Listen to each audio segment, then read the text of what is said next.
और यदि वन में नहीं जाता तो ये राम बनने वाला नहीं था। अरे उन कोल भीलों के पास में गया, उन किरातों के पास में गया। आज जब राम जी का जब जन्म हुआ, थोड़ी सी कथा है सुनो। जब राम जी का जन्म हुआ तो केवट कहाँ था? कहा केवट वहीं अयोध्या में था। उसकी आयु कितनी थी? कहा 6 वर्ष की आयु का था केवट। जब राम जी का जन्म हुआ, जब उसने राम जी के जन्म होते की वो दशा को देखा, राम जी को बढ़ते हुए देखा, उन क्रीड़ा करते हुए राम जी के साथ में उसने क्रीड़ाएं की।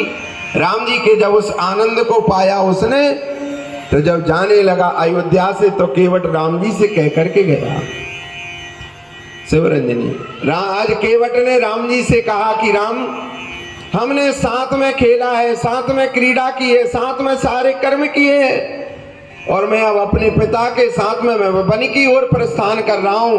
अब पता नहीं कभी जीवन में ये नेत्र आपका दर्शन कर पाएंगे कि नहीं कर पाएंगे। क्या चाहते हो? आज उस केवट ने कहा, जंगल में रहने वाले उस किरात ने, उसने कहा राम जी कभी हमारे पास समय नहीं, वो तो मैं आया था यहाँ, लेकिन आपका जन्म हुआ, जन्म के कारण मैं यहाँ रुक गया। फिर आप बड़े हो गए तो आपके साथ में मैं खेलने लगा, क्रीड़ा करने लगा।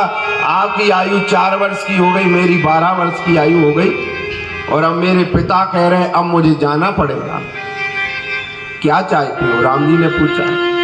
राम जी ने से कहा केवट ने, अब पता नहीं जीवन में मृत्यु काल तक ये नेत्र आपका दर्शन कर पाएंगे कि नहीं कर पाएंगे।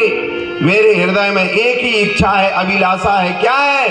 का कभी ये श्री चरण अयोध्या से निकाल करके, और जहां हम नाव को खेवते हैं गंगा में, कभी आपके श्री चरण ला करके गंगा में डाल देना, ताकि हम अपने नेत्र से आपका दर्शन कर लें। ऐसे एक नहीं लाखों हैं भगवान के भक्त। अरे वो सबरी भगवान की प्रतीक्षा कर रही है।